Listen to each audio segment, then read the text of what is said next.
This module is for companies with reps who are required to prospect and sell or would like to prospect and sell outside.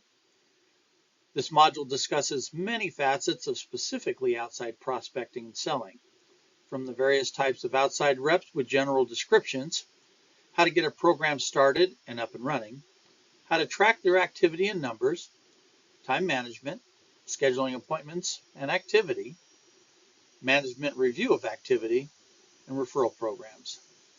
As you'll be sharing this module with adult sales reps, it's critical that material be presented in a way that a given adult can get it. Believe it or not, there are 4 basic types of adult learning. Let's take a look at them. Auditory learners, the just tell me people. They learn best by hearing the material. They enjoy podcasts more than blogs, seminars more than manuals, hearing the dialogue of a role play more than seeing it. Therefore, we incorporate a video with every module. Visual learners, show me what you got. Now this set of learners prefer the video, but for a completely different reason. They want a visual of what they're hearing, just as they do with a seminar. They prefer a music video over Pandora, a concert over a CD. They love the interaction of watching the role play more than hearing what's going on. Read writing learners, let me jot this down. Now we go into another learning realm. My kids can show and tell me all day long about how to navigate a computer program, but unless I take notes, well, let's just say it doesn't end well. For these adult learners, there is something in how their brain works that the best path to learning and retention is through media, such as note-taking, handouts, literature, the manual people, etc. It's why we include a script and have a written test with each module. Kinesthetic learners. I can do it myself, thanks. These are the ones who volunteer for role-playing, and they're not messing around. They're truly the don't show me how to hammer, don't tell me how to hammer, and for sure don't make me read about how to hammer. Just give me the darn hammer and let me try it. They truly are the trial and error pros. They don't typically fear failure as they see it as a means to an end. So for them, we encourage role-playing or using the applications the modules have in them. Involve them in the discussions along with the auditory and visual learners.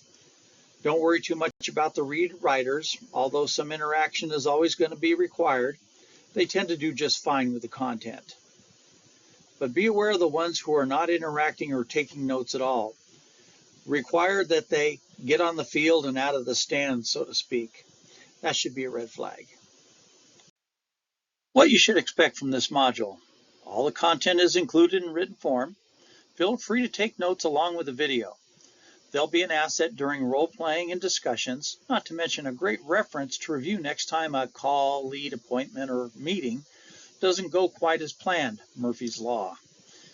There's a test included and a master for the module purchaser to use to evaluate how well the content was understood and or received.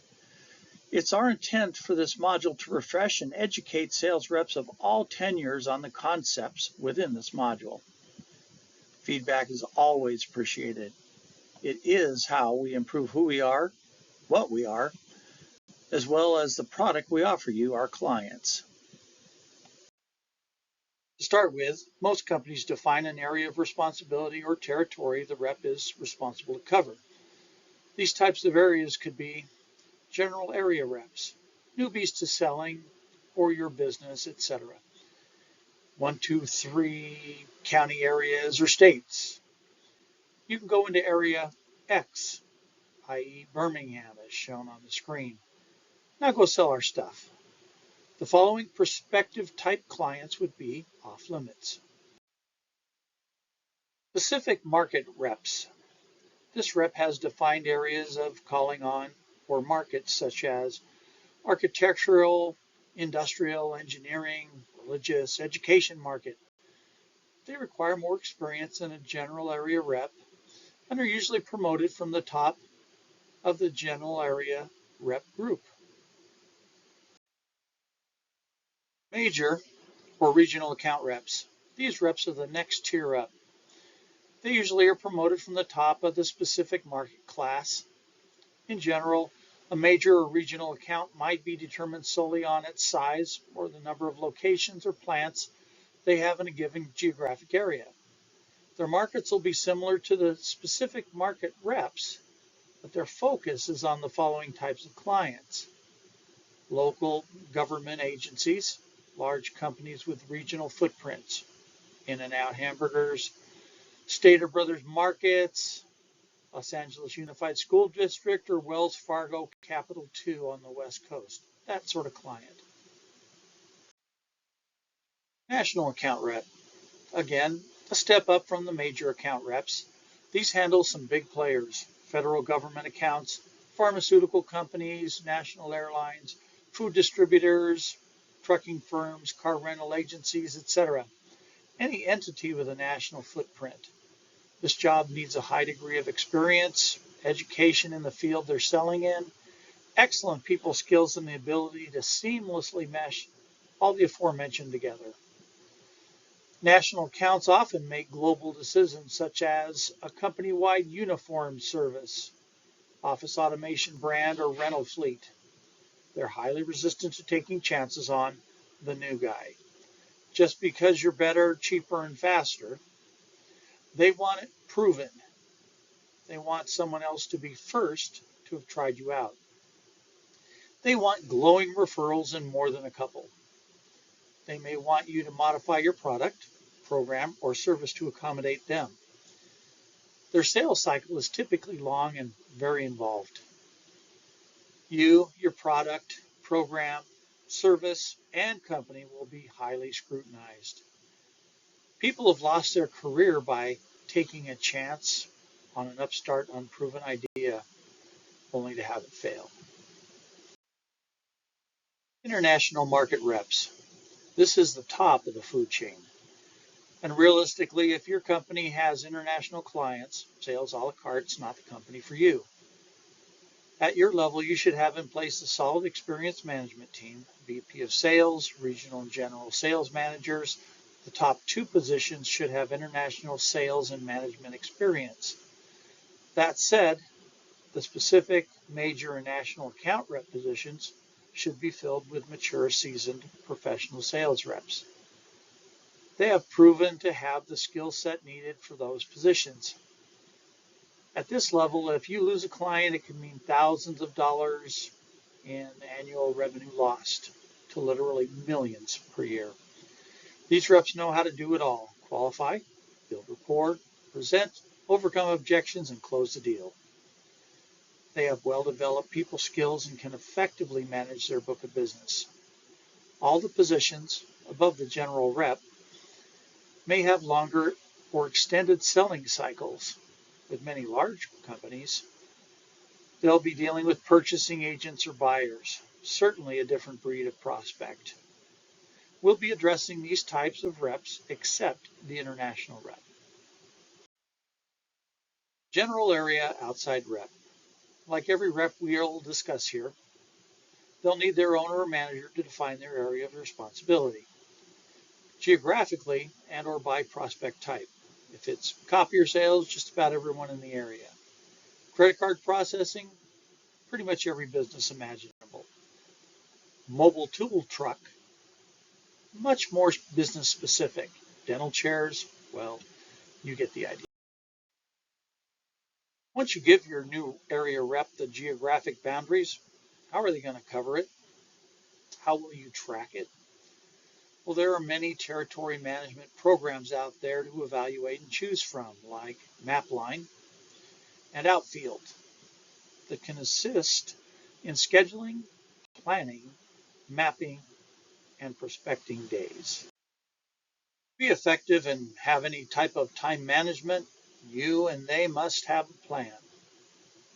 Or the alternative is they become the dreaded star sales rep, driving aimlessly, wandering north, then south, then north again before hanging a right and heading somewhere east, all in search of a prospect that went out of business 2 years ago or is closed on Mondays. If you can trace your rep's route for the day and it resembles a star or a black widow's web, there's a problem. Too much windshield time. Wasted time that would have been much better spent on appointments grouped closer together. One of my favorite sayings is, the main reason things don't go according to plan is, there never was one. Your job as your rep's owner or manager is to help them develop an effective plan. You know, more calls, more sales, more profits. If they're seasoned, just give them an app and let them loose. They'll soon enough show you just what they've got. But if they're new to territory prospecting, you need to help them develop a plan. What if you don't know how to develop one? Well, that's just another facet of the services we provide here at Sales a la carte. Give us a call. Show me the prospects. With newbies, you'll need to develop a program or have us help you develop one that they can use to identify potential prospects. Industry list, your existing client list, or you can certainly purchase lead lists from hundreds of providers. Why, you can even use something as basic as Google Maps to identify potentials and map them out.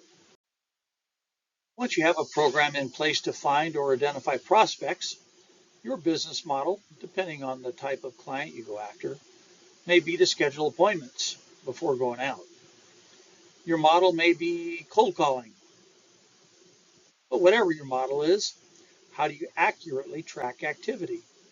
There are a few things worse for a lead generation program than to have the main lead producer spend more time at home, their girlfriend or boyfriend's place, or anywhere else more than they're prospecting. So how do you know? Call logs, call reports. Like this example from smartsheet.com. You, of course, can create a custom form in Excel in just a few minutes. But what we suggest is you invest in a CRM system that can be used anywhere. With a CRM, customer relation management program, like Monday.com shown here, you can review activity in near real time and can customize it to fit your company's needs. You should consider providing a tablet or laptop to the outside rep if you haven't already done so. Some can even be used on a cell phone. Make sure they read and sign your documentation on responsibility and care of, as well as the liability of damage or loss of company property. Just a few programs we have used are ACT, Salesforce, and Monday.com. Virtually any CRM tool you choose is better than none. You want one that will allow you to view at-a-glance activity in any period, on any device, and have access to contact info to spot check your rep's activity. Not that your rep would ever pad a call report. Also, this will be a great tool if your rep were to be promoted, demoted, fired, or quits. Remember, these are your leads, not theirs. They were paid to generate them. The ability to back up your CRM program is essential. Think of an angry, vengeful rep looking to crash or erase all the data in the CRM system. And again, I'm not saying your rep, just reps in general. Why not be proactive? Scheduling your route. Okay, let's recap, shall we? They've been trained enough to let them loose. Surely you, a manager, or at the very least your senior rep, will tag along in the beginning. They have all the tools they'll need, such as business cards, tablet or laptop, cell phone, yours or theirs, reliable vehicle, company gas card or written reimbursement program from your employee manual, CRM program ready to input data and calls into, samples, products, literature, etc. If your prospects are the type that require scheduled appointments, we hope you or your rep will have scheduled enough for the day, if not for the week, before heading out. As their manager, it's your responsibility to confirm that before you let them loose. Otherwise, you're just setting them up to fail, and that is costly to a business, not to mention demotivating to the rep. Initial sales call suggestion. We would suggest, if you have the contacts and relationship to prime the pump, so to speak, by scheduling an appointment with a friendly contact that will make the transition a bit easier. They'll give you great feedback on the performance and should be more of a pushover, so to speak. Mild resistance, fairly forgiving of lapses and faux pas, offer a couple of objections, etc. You get the picture. You could even arrange to have the whole appointment videotaped for review. Remember, only constructive criticism here. This is to build up, not to tear down. Point out what they did well, suggest ways to modify what was lacking, set them up to succeed. Initial appointment recap. We found it critical to the success of the program to have you or your manager recap the rep's activity every day for at least the first month. If they have a ride-along, the recap should be done between calls to maximize time. If not, certainly at the end of the day while the issues are still fresh. Topics you want covered in the recap: successes, failures, call them challenges, obstacles, objections not overcome during the appointments, their assessment of the lead quality, their assessment of the CRM program, quality of data input into the CRM program, how they could do better, and their plan for tomorrow. Specific, major, and national account reps. As noted above, any of these contacts will be by appointment versus a general rep who usually just drops in for their program. The clients here are either looking for or expect a higher level of professionalism. The no solicitor signs don't apply to them as they'll have an appointment or are going to see a purchasing agent. Scheduling your route. How to cultivate leads here? Networking comes to mind. Networking groups, Chamber of Commerce, professional associations, there are literally thousands. You get the idea. Of course, there are no restrictions, just differing results. You could try cold calling in person, but national accounts would be fairly low rate of success. Connecting through your LinkedIn contacts would fare much better, or LinkedIn groups. If you are an AG rep, of course, join the AG groups. My guess is there are quite a few there. Religious, church rep, same thing. I searched LinkedIn for church groups, got 4,200 results. 4,200. I'm guessing that can keep you busy for just a couple weeks. Think outside the box here. Mailers, email lists, phone lists of C-level executives. I Googled C-level email lists. The results, 3,170,000,000. Really now? Do I need to go on? Dress code. The dress code must be dictated by the client. Where business casual would usually work for a purchasing agent, there's a good chance the C-level exec wouldn't appreciate the look as much. Reps in this position should have the experience by this point of their career to know the difference. Purchasing. Often they'll deal with RFQs, requests for quotes, or RFPs, requests for proposal, or bids, and you may have to do a job walk. Your company may do takeoffs from blueprints. Many of these are strictly time sensitive, so your rep must be diligent about completing and submitting them on time, with all the components ready. This would entail a degree of team management, a great trait to develop on the way to management. Note, here would be a great application for your CRM system as the entire team would have access to the progress and objectives associated with the bid. Commercial outside reps, i.e. territory reps.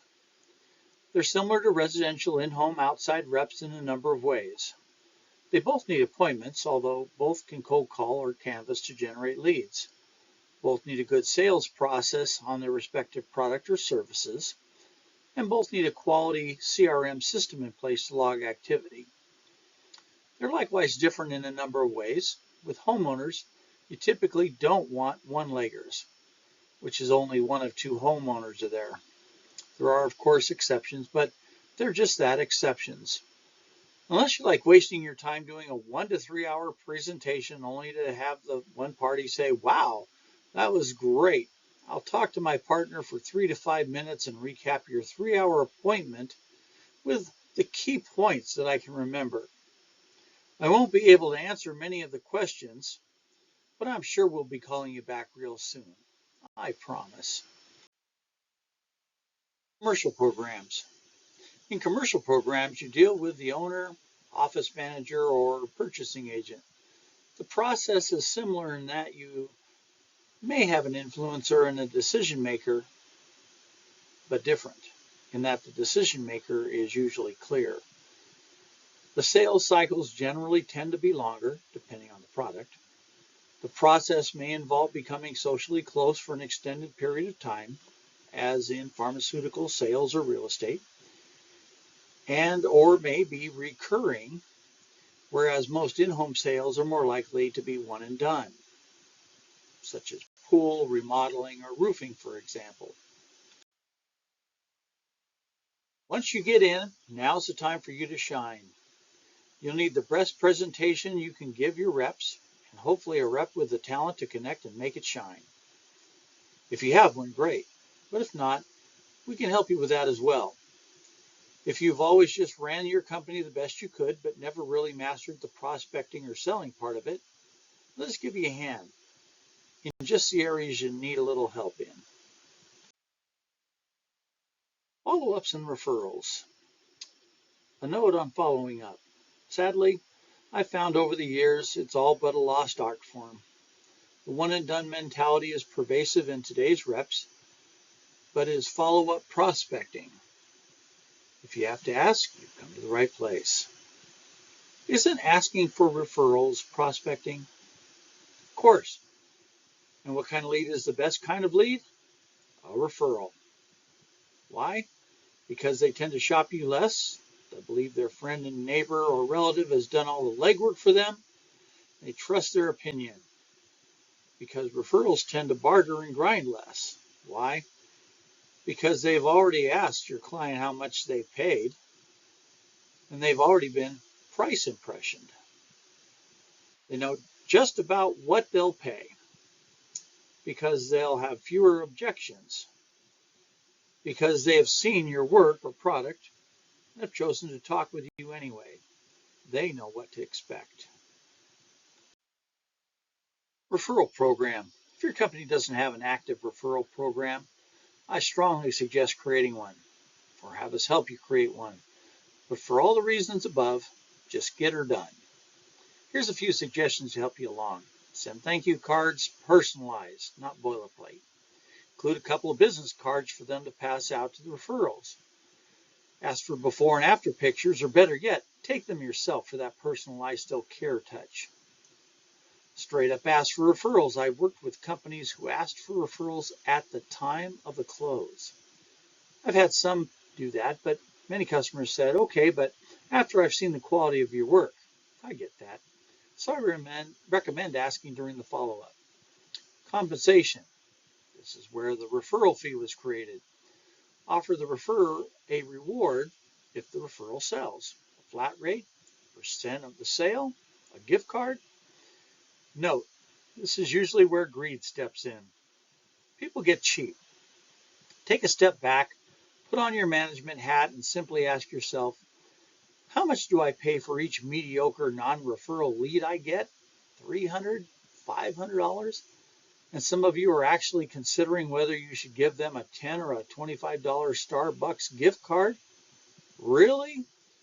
For you realtors and high dollar item sellers out there, you stand to make thousands in commission here.